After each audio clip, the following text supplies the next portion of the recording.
السلام علیکم، کیا حال ہے آپ سب کا؟ امید ہے کہ خیریت سے ہوں گے، بالکل ٹھیک ہوں گے، اور ہم بھی بالکل ٹھیک ہیں، شکر ہے اللہ تعالیٰ کا۔ اور یہاں پہ میں کیلسی لینے لگی تھی کیونکہ ڈاکٹر نے فی الحال مجھے 3 سے 6 ماہ کے لیے کیلسی ریکمینڈ کی ہوئی ہے کہ جب تک میں نے یہ پینی ہے۔ اور آیت کو میں نے تیار کر دیا تھا، وہ اپنے نانا کی طرف جانے لگی ہوئی تھی۔ یہاں پہ میں نے اپنا دودھ وغیرہ جو بوائل کرنا تھا وہ کر لیا تھا، عمر کا پانی بوائل کرنا تھا وہ کر لیا ہوا تھا۔ بس یہ میرے کام تھے آج چھوٹے موٹے سے۔ بائے بائے بولو، بائے بائے بابا، بولو بائے بائے۔ میں نانا کے گھر جا رہی ہوں، اوکے بائے۔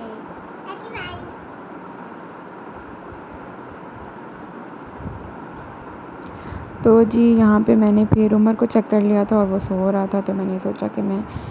اپنے باقی جو کام ہے وہ فنش کر لوں۔ اور آج ویسے میرا کوئی اتنا خاصا کام نہیں تھا کیونکہ میں نے صفائی صبح میں ہی کر لی ہوئی تھی، اور میں نے سوچا کہ آج آپ لوگوں کو اس گھر کا ٹور کرا دوں۔ گھر ہم نے شفٹ کیا ہے تو اس کے بعد میں نے تھورلی جو ہے وہ اس کے سے ریلیٹڈ کوئی ویڈیو نہیں بنائی ہوئی تھی۔ تو یہ ہمارا ایک کمرہ تھا، یہ ہمارا دوسرا روم تھا، اور زیادہ تر یہاں پہ میرے ہسبینڈ سوتے ہیں کیونکہ بچے رات میں بہت زیادہ تنگ کرتے ہیں، کبھی وہ لیٹ سوتے ہیں، تو ہسبینڈ نے تو صبح جلدی اٹھ کے آفس جانا ہوتا ہے، اور وہ یہی کہتے ہیں کہ تم ماں بیٹیاں تو پھر سو جاؤ گی، لیکن میں نے صبح جلدی جانا ہوتا ہے، تو اکثر ایسا ہوتا ہے کہ وہ پھر وہاں پہ سو جاتے ہیں۔ شفٹنگ کی وجہ یہ تھی کہ پہلے ہم ڈی ایچ اے میں رہتے تھے، میرے ہسبینڈ کی جو جاب تھی، آفس تھا، وہ ڈی ایچ اے سے کافی نزدیک تھا، لیکن پھر ہمارے ان لاز کا گھر جو ہے وہ بہت دور پڑ گیا تھا، اور ہمیں ہفتے میں کئی بار 2-3 بار چکر لگانا پڑتا تھا ان لاز کی طرف، کیونکہ کبھی آنٹی کی طبیعت خراب ہو جاتی تھی، کبھی کوئی ایشو ہو جاتا تھا، اور کبھی ویسے ہی جو ہے وہ عبدالرحمن کا دل چاہتا تھا کہ ادھر سے چکر لگا کر آئیں، تو ہم کئی دفعہ پھر آ جاتے تھے ان لاز کی طرف، لیکن پھر لیٹ نائٹ واپس جاتے تھے، تو وہ روٹین ہمیں جو ہے وہ بہت زیادہ پھر ڈسٹرب کر دیتی تھی کہ آفس تو نزدیک تھا، لیکن ہمارے یہاں کے، کیونکہ میری مما کا گھر بھی یہاں پہ ہی تھا، اور جو میرے ان لاز ہیں ان کا گھر بھی یہاں پہ تھا، یعنی وہ دونوں آس پاس ہی تھے، تو ہمارا پھر مین ایشو یہ آتا تھا کہ ہمیں ہفتے میں 2-3 چکر یہاں پہ لگانے پڑتے تھے ان لاز کی طرف اور مما کی طرف، تو پیٹرول تو ظاہر لگتا ہی لگتا تھا، لیکن ہمارے لیے ایک ہیکٹک سی روٹین بن جاتی تھی، اور دوسرا پھر ہم ان لاز سے دور بھی تھے، پھر وہ بھی بیچ میں آ جاتے ہوتے تھے، تو بھی بڑی عجیب سی روٹین تھی، ادھر ادھر بھاگتے ہی رہتے تھے ہم۔ اور پھر آہستہ آہستہ یہ ہوا کہ ڈی ایچ اے میں جن اپارٹمنٹ سے ہم رہ رہے تھے وہاں پہ انہوں نے پھر بھی بہت زیادہ کر دیا تھا، بجلی بہت زیادہ مہنگی کر دی ہوئی تھی، اس وجہ سے پھر ہم نے شفٹنگ کا سوچا، اور یہ جو گھر ہے یہ میرے ان لاز کا ہی دوسرا گھر ہے، اور میرے ان لاز کا گھر ہمارے ساتھ والے گھر سے ساتھ والا، یعنی کہ ہم دونوں گھروں کے درمیان میں ایک گھر کا جو ہے وہ فاصلہ ہے بس، اور یہ نیچے والا پورشن اور اوپر والا پورشن رینٹ پہ تھا، تو بس ہم پھر نیچے والے پورشن میں شفٹ ہو گئے۔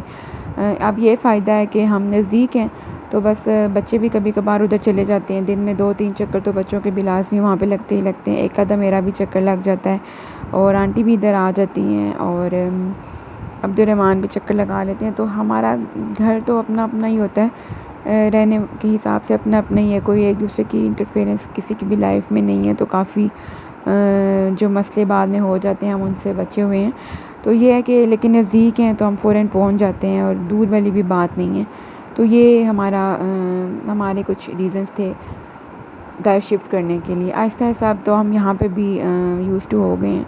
یہ میں نے جی عمر کے کپڑے نکالے ہوئے تھے، میرے پاس تھوڑا سا فری ٹائم تھا کیونکہ نانوں کی طرف سوری چلی گئی ہوئی تھی، اور فاطمہ بھی دادا کی طرف تھی کیونکہ آج سیٹرڈے تھا، اس کے دادا کا آف تھا، تو میرے پاس تھوڑا سا جو ہے وہ فری ٹائم تھا، اور میں نے سوچا کہ یہ اپنے جو پینڈنگ کام ہے وہ کر لوں۔ اب ماشاءاللہ وہ مہینے کا ہو گیا ہے، 2-3 دن بلکہ اوپر ہو گئے ہیں، تو میں وہ کپڑے دیکھ رہی تھی جو بس اب اس کو جو ہے وہ دوبارہ نہیں آنے، اور سارے کپڑے دیکھ رہی تھی، اس کے کپڑے ماشاءاللہ کافی سارے ہوئے ہیں، تو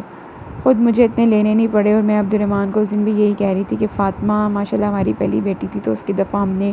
بہت چاہ سے اور بہت زیادہ چیزیں لی تھی، بہت زیادہ کپڑے بھی بہت زیادہ لیے تھے، اور مٹنز اور اس کے جو باتھ روبس تھے، ہر چیز بہت زیادہ لی تھی، اور اس کے بعد پھر یہ ہوا تھا کہ کئی چیزیں تو ہم پڑی ہوئی تھیں اور وہ ہم یوز بھی نہیں کر پائے تھے، اور وہ اس کو چھوٹی ہو گئی تھی، اور پھر اس کے بعد جب آیت پیدا ہوئی تو پھر میں نے فاطمہ کی زیادہ چیزیں اس کو یوز کروا لی تھیں، اور اب عمر کے بھی کافی کپڑے ماشاءاللہ ہوئے ہیں، تو میں وہی دیکھ رہی تھی کہ ایسا نہ ہو کہ اس بار بھی کپڑے میں رکھ دوں اور وہ بعد میں اس کو پورے ہی نہ آئے. تو کچھ کپڑے بیچ میں ایسے تھے جو اس کو بھی بڑے بڑے سے تھے، وہ میں نے پھر سائڈ پہ رکھ دیے تھے. اور ایک دو شاپرز ابھی پینڈنگ تھے، لیکن میں نے بس کام آج کے لیے فنش کیا. میں نے کہا باقی میں پھر دیکھ لوں گی. اور کیونکہ ہم نے پھر اس بار یہی ڈیسائیڈ کیا تھا کہ ہم عمر کے بہت زیادہ کپڑے نہیں لیں گے، کیونکہ یوزلی یہی ہوتا ہے کہ بچے کو پہلے مہینے یا 1.5 مہینے میں بس جو کپڑے آتے ہیں وہ پھر اس کو دوبارہ نہیں آتے، تو وہ کپڑے بھی پھر ضائع جاتے ہیں. اور خاص طور پہ اب جیسے میری تو دونوں پہلی بیٹی ہیں، تو ان کے کپڑے بھی اس کو دوبارہ نہیں آ سکتے، اور پھر سیزن بھی چینج ہو جاتا ہے. تو میرا تو اب جو مجھے عقل آئی ہے تیسرے بچے کے بعد، کہ بچوں کے بہت زیادہ کپڑے نہیں بنانے چاہیے. اس کا یہی نقصان ہوتا ہے کہ کئی کپڑے ایسے ہوتے ہیں جو بس پڑے پڑے جو ہے وہ بعد میں پھر چھوٹے ہو جاتے ہیں، وہ آتے ہی نہیں ہیں. بچوں کے کپڑے تو ویسے ہی بہت اچھے لگتے ہیں، چھوٹے چھوٹے سے ہوتے ہیں اور چھوٹی چھوٹی سی ساتھ کیپس ہوتی ہیں، تو یہ بڑے اچھے سے لگتے ہیں. اور خاص طور پہ جو گرلس کے ہوتے ہیں، عمر کی دفعہ ہم نے خود بھی اتنی شاپنگ نہیں کی، اور یہی دماغ میں تھا کہ فالتو میں اتنے کپڑے لینے کی کیا ضرورت ہے، وہ دوبارہ تو آنے ہی نہیں ہیں. تو بس یہ میں اس کے بوٹیز دیکھ رہی تھی اس ڈریس کے ساتھ. یہ مما نے دیا تھا ڈریس، اور اس کے ساتھ جو ہے وہ اس کے بوٹیز بھی تھی، اور ساتھ یہ سویڈل بھی تھا اس کے ساتھ کا میچنگ لپیٹنے کے لیے. اور رومپرز بھی اس کے تھے. رومپرز جو تھے وہ کچھ بڑے آگے ہوئے تھے. رومپرز جو تھے وہ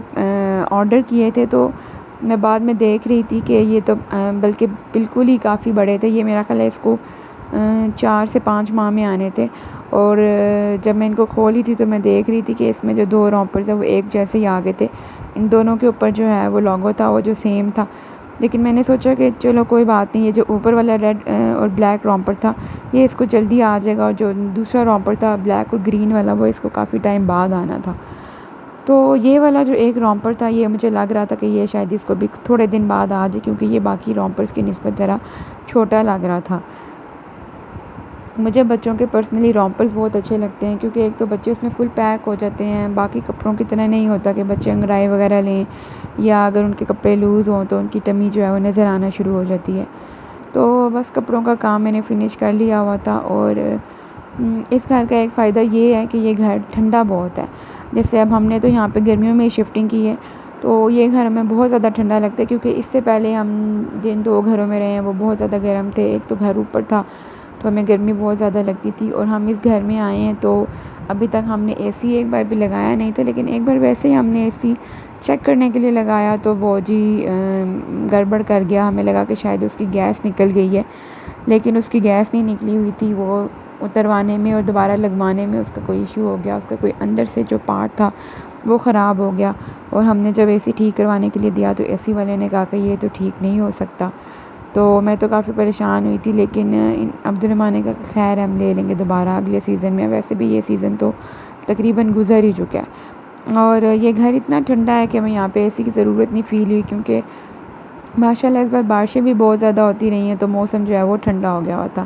یہاں پہ میں قیمہ بنا رہی تھی، اور اس میں میں نے میتھی دانہ ڈال دیا تھا، کلونجی ڈال دی تھی، اور اس کے بعد رائی دانہ، اور اس کے بعد سونف.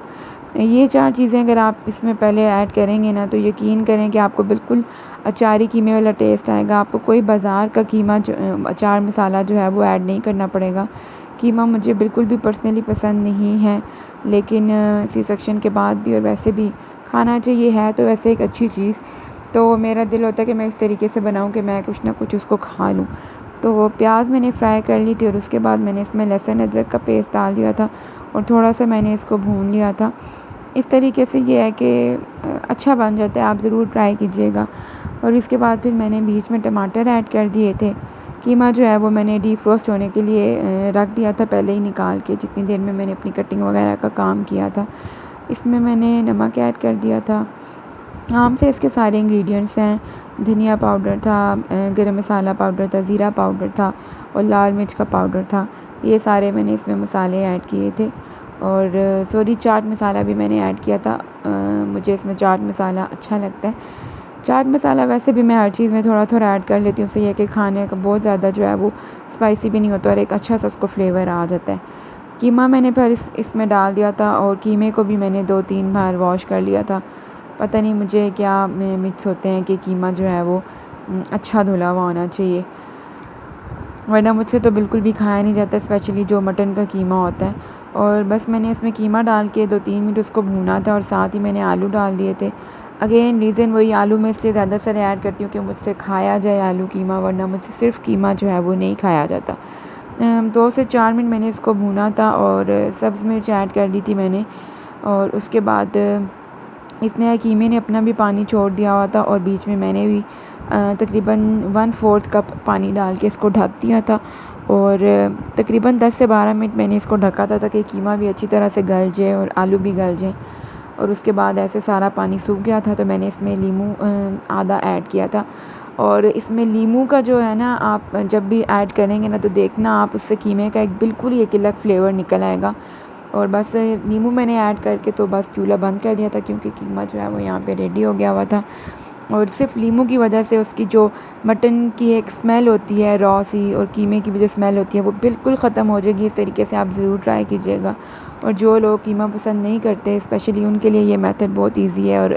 جلدی بھی بن جاتا ہے، اور اس میں بالکل بھی اسمیل نہیں آتی، بنتا بھی بہت فلیورفل سا ہے لیموں کی وجہ سے، اور وہ جو میں نے اچار کے فلیور کے لیے انگریڈینٹس ڈالے ہیں اس کی وجہ سے یہ بہت اچھا سا بن جاتا ہے۔ تو یہ بالکل میرا جو ہے وہ ریڈی ہو گیا ہوا تھا۔ فاطمہ بھی آلو قیمہ ماشاءاللہ بہت شوق سے کھا لیتی ہے،